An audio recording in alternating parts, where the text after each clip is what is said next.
Hey y'all, welcome back to my channel. This is your girl Kristen, aka Bev. This video is gonna be one of the most it's not a requested video, but it is a question that I get asked a lot because a lot of y'all know that I was an LPN and they asked me for tips to help them transition from being an LPN to an RN. So I just got a quick few little tips that I learned on this road transitioning from LPN to RN, and I would like to share it with y'all. All I really want is to be happy. And to find a love that's mine. It will be so sweet. Tip number one is become a sponge. Take it all in and take time to learn your new position.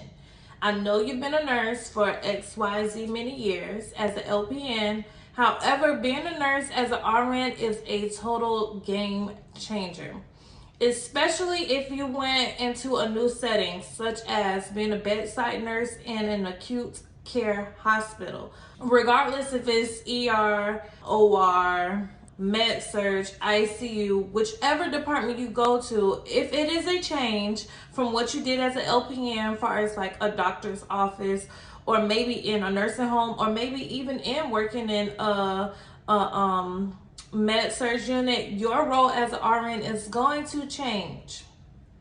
So I would say take it all in. Don't be a know-it-all. Do not say things like, well, this is the old trick that I know. No, ma'am.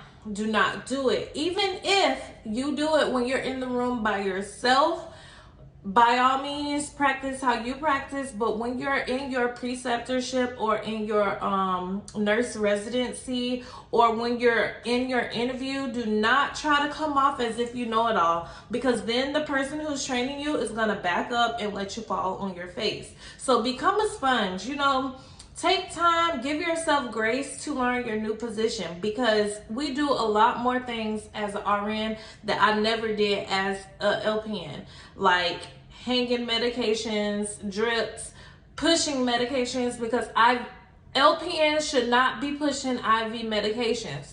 So pushing IV medications, knowing what to watch for, feeling comfortable in doing that, because when you're pushing blood pressure medicines, cardiac medicines through the IV, those are very serious things.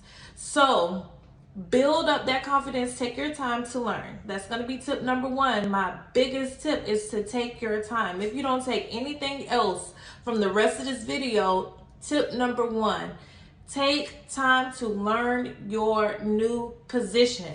Like, for real. For real. For real, sis, I'm serious. Nah, don't make me have to come and find you.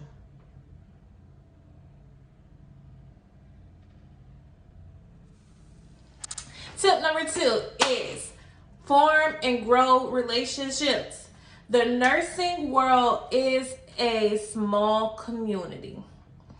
Everybody, sister, brother, cousins, homegirl, fiancés, ex-friend, roommates, they all know each other. Everybody is related some kind of way. Used to be my manager here, now we work together there. I tell this story all the time. As an LPN in Fort Myers, a different city, I worked as an LPN in the emergency department. And then years later, went through RN school, relocated, got married, had more children. I take a travel assignment in Orlando, and I am working with the girl that we both are RNs now. We're working at the same hospital on the same unit. Like, the only difference was she was working night shift and I was working day shift.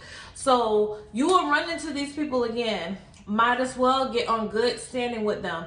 And then plus, you already have that experience and that knowledge, right? You've taken your time. You've took the time to learn your position, right? So when you build relationships with other people, they'll see that in you. They'll see those qualities in you, and they might know of positions that you don't know about that they can help you get later on down the line.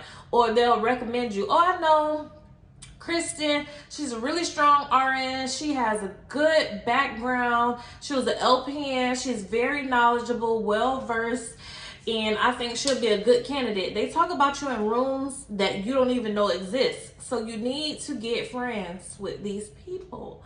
Not just for your benefit, because sooner or later you'll be the plug, okay? And you'll have to reach back and bring up new nurses as well. That's just how life is. So build and grow relationships, because this person has been around 19 years. They've seen management come and go.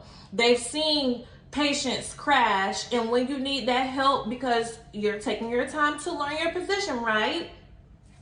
They'll know how to save you. They'll be your life jacket. They'll be your anchor, okay? Grow those relationships. Tip number 3, get certified. I cannot stress this enough. Become a certified nurse. There are hundreds of certifications out there, and you can get any single one of them that you want. For example, I am studying to become a stroke certified nurse because I work in a neuro department. Get certified. If you work in a med-surg unit, get med-surg certified. If you work on a PCU unit, become a progressive care certified nurse. If you are an ICU nurse, become a critical care certified nurse. If you work in the ER, become emergency medicine certified nurse. Y'all get it. Become certified, because once again, that is just going to help you. It builds up your resume. It's gonna say she was a LPN for 10 years, became an RN, she's been working at the bedside, she becomes certified. This woman loves nursing. This woman is a leader. This woman has been down the path. She knows how to lead other nurses. You know, that's what it's all about, leadership.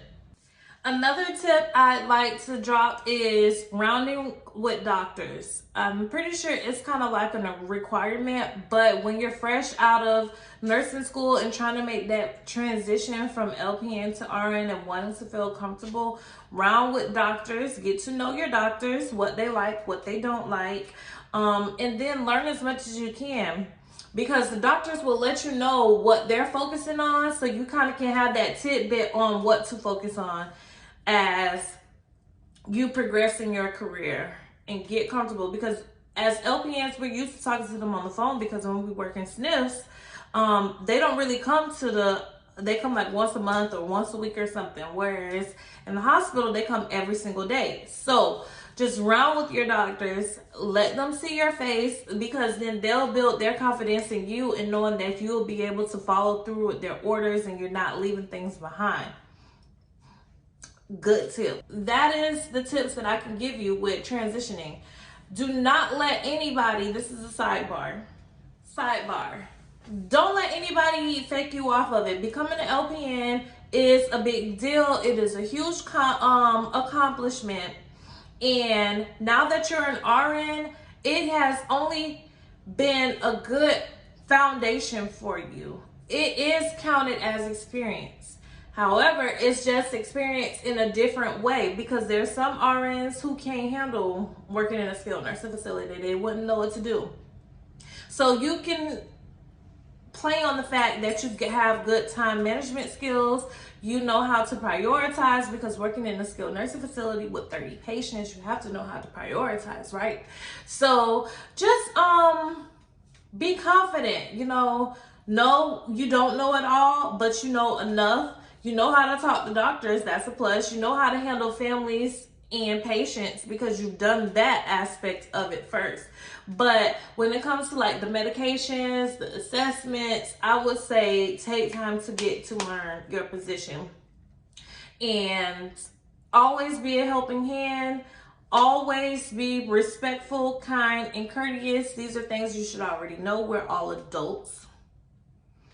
Don't be rude, be on time, and make sure your scrubs are ironed.